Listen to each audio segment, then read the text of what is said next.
महर्षि उड़िया बाबा को भी एक उपासक ने प्रश्न किया था कि महाराज जी, मन कैसे रुके? तो उड़िया बाबा ने उत्तर दिया, नियम पालन से। यदि हम नियम पर दृढ़ रहें तो मन हमारा क्या कर सकता है? नियम तो परमात्मा देखता है। हम लोग नियम पर दृढ़ नहीं रहते, इसी से हमारे देश की दुर्दशा है। संध्या वंदन तक का नियम जाता रहा है। भजन करने के लिए नियम की बड़ी आवश्यकता। हाँ, बड़े नियम की आवश्यकता है। तो जैसे प्रातः काल से सायंकाल तक की हर व्यक्ति की अपनी एक दिनचर्या होनी चाहिए। ऐसा नहीं कि आज हम 4 बजे उठे, कल 7 बजे उठे, पर फिर मन को आप कंट्रोल नहीं कर पाएंगे। मन के लिए एक दिनचर्या होनी चाहिए कि हमको 10 बजे सोना है, 4 बजे उठ जाना है। तो फिर 4 से 4:15 नहीं होना चाहिए, 4 बजे उठ जाना, ऐसा नियम बना ले। और उठ करके हमको थोड़ी देर नाम जप करना है, थोड़ी देर हमें वाणी जी का गायन करना है, थोड़ी देर हमें ध्यान, एक अपनी दिनचर्या। फिर हम अपने संसार के कार्य के नियम, जो संसार के कार्य हैं, उनको भी करते हुए भगवान को समर्पित करें। जैसे जो पद में है, जो आपको राष्ट्र सेवा मिली है, जो आपको समाज सेवा के पद मिले हैं, या आपको जो घर की सेवा के कार्य मिले हैं, उनमें बहुत धर्म पूर्वक आचरण होना चाहिए। अगर आप अधर्म आचरण करते हैं, अपने पद का दुरुपयोग करते हैं, तो आप सुबह जग करके थोड़ा माला चला लीजिए, फिर भी आपका कल्याण नहीं होगा, क्योंकि आप अपने पद का, अपने सेवा का दुरुपयोग कर रहे हैं। जैसे हम जानते हैं कि अधर्म आचरण है, ये अधर्मी है, हमें पता है दोषी है, और वो हमको कुछ धन दे देता है, और हम उसको मुक्त करवाने की बात सोचते हैं, और जो निर्दोष है उसको फंसा देते हैं। अब तुम चाहे जितना माला चलाने की कोशिश करो या दान पुण्य करो, वो तुम्हारा अधर्म आचरण, वो अधर्म का धन तुम्हें सतमार्ग में नहीं जाने देगा।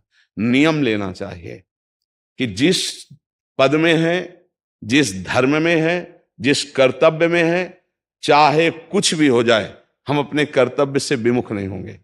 जितना जप महान है, उतने कर्तव्य महान है। दोनों बातें समझना है।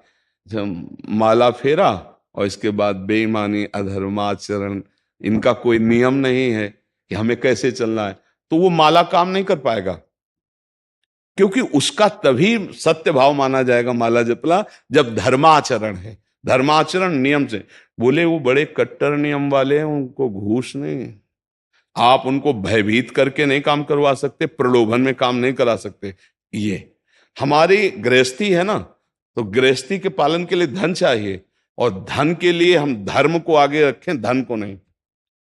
धर्म को, हमारा कर्तव्य क्या, प्रायः जैसे पूज्य बाबा ने कहा, आज हमारे देश में बहुत दुर्दशा हो रही है। दुर्दशा हो रही, क्यों?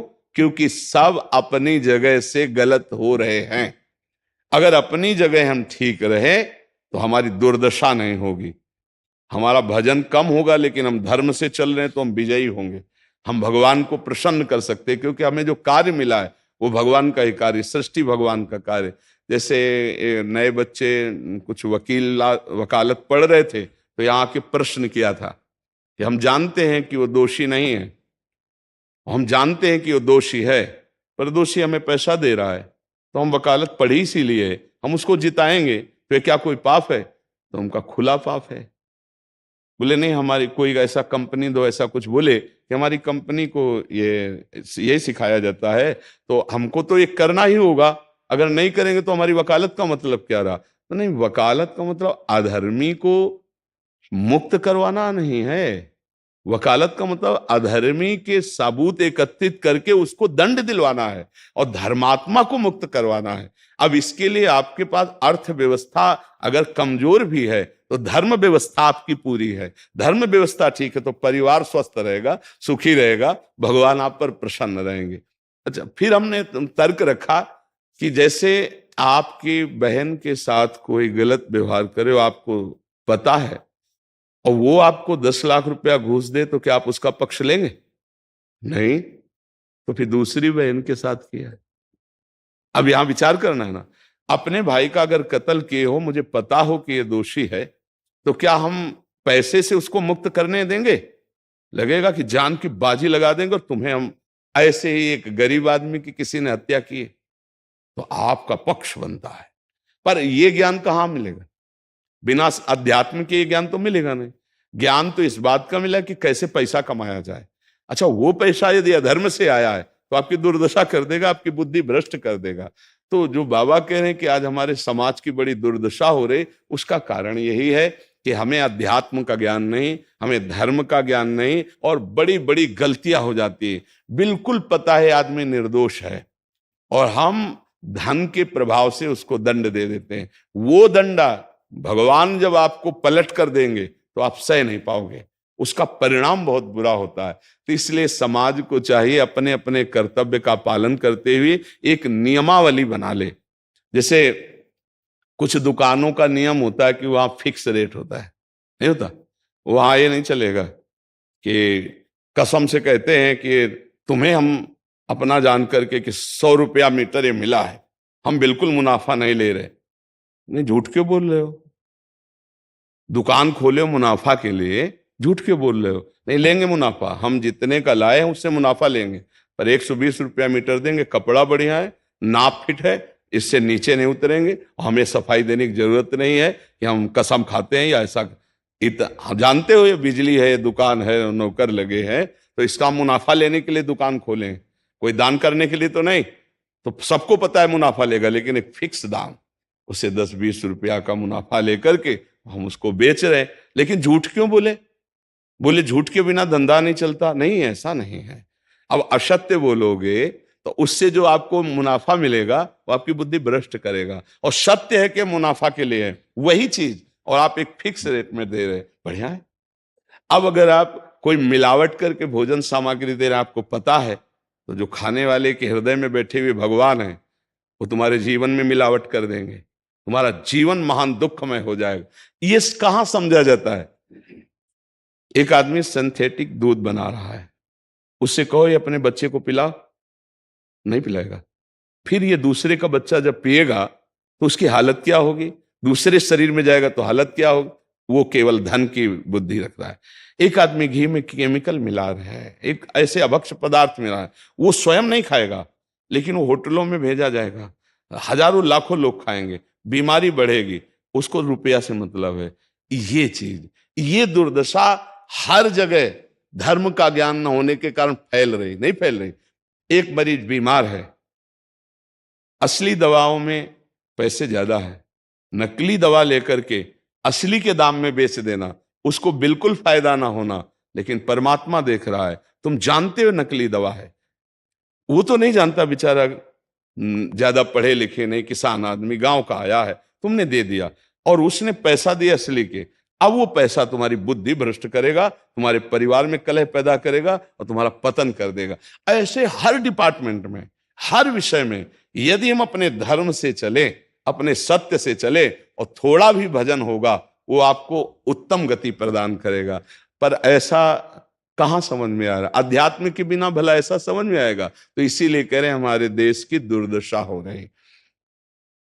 पूर्वजों में पहले यह था कि हमारा धर्म नहीं जाना चाहिए चाहे प्राण चले जाएं, हमारा चरित्र नहीं जाना चाहिए चाहे सर्वस्व नष्ट हो जाए।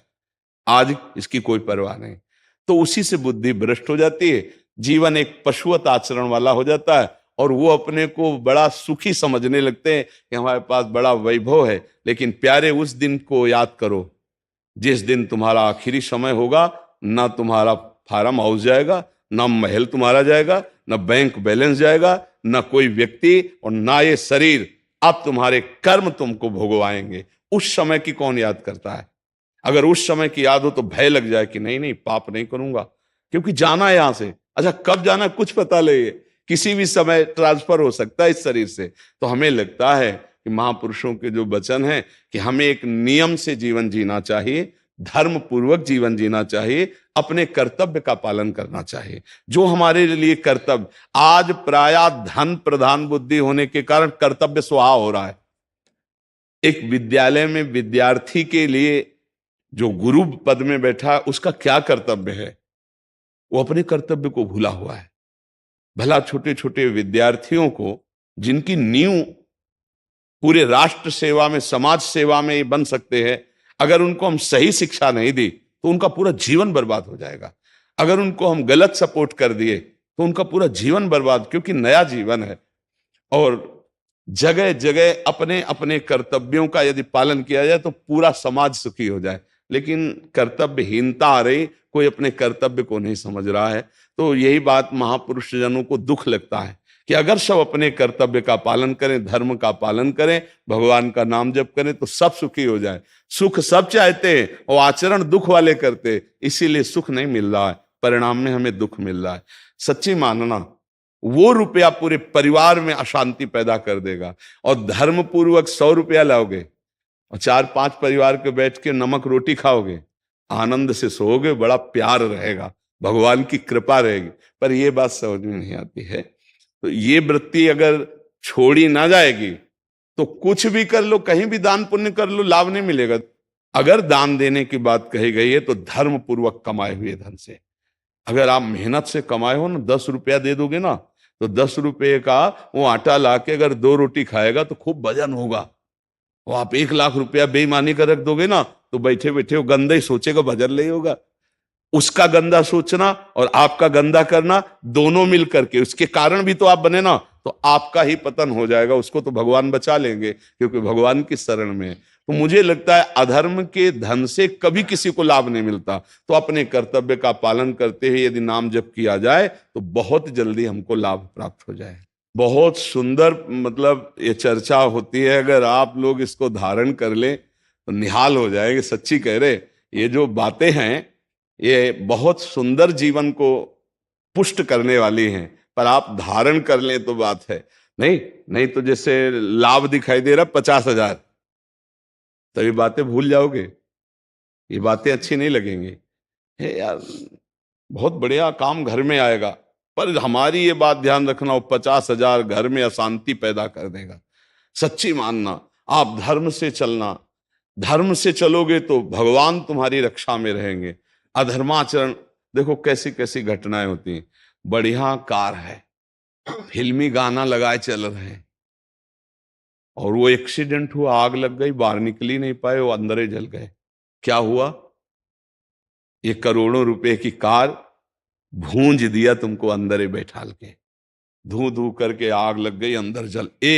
ऐसे जलना चाहते हो या भगवान के आनंद में चिंतन करके शरीर छोटे हो फिर दाह संस्कार हो ऐसे कि सब लोग भगवान के नाम का कीर्तन करते ही जा रहे, फिर आपका अंतिम संस्कार वहां जीवित जल गए? क्या हो सकता है? एक एक पल तुम्हारे कर्म का हिसाब होगा, एक एक सेकंड का। ऐसे कर्म करो कि हमारा अच्छा हिसाब हो, बुरा हिसाब। ये मत समझो कोई देख नहीं रहा, वो देख रहा है जिसको हिसाब करना है, वो देख रहा है। उसके लिए कोई वकील या किसी सबूत की जरूरत नहीं होती, वो सर्वांतर्यामी आपके अंदर बैठे ही देख रहा है। तो सदैव जैसे सत्संग सुन रहे हैं, तो अगर हाथ जोड़ के प्रार्थना है, थोड़ी भी बात मान लोगे तो आप सच्चे सुख के मार्ग में चलने लगोगे। नहीं तो भाई बहुत गंदी हवा चल रही है, माया की बहुत गंदगी ऐसी फैल रही, कलिकाल है ना, कि ये बातें किसी को पसंद नहीं आती। वो बात बताओ कि हम कितना रुपया कमा ले, कैसे कितने भोग भोग ले, और वो अध्यात्म में नहीं है। आपको सच धोखे में मत रहना, अध्यात्म में है। जितना आप धर्म से चलोगे उतना सुखी होगे, और लोक में है जितना धन मिल जाएगा उतना सुखी माना जाएगा। लेकिन वो सुख नहीं है, वो चंद मिनट के लिए हाइलोजन की तरह जलेगा, फ्यूज हो जाएगा। और धर्मात्मा दीपक की तरह जलेगा, पर बहुत काल तक चलता रहेगा। इन बातों का चिंतन कीजिए, खूब नाम जप कीजिए और भगवान के भरोसे रहिए, गंदे आचरण मत कीजिए।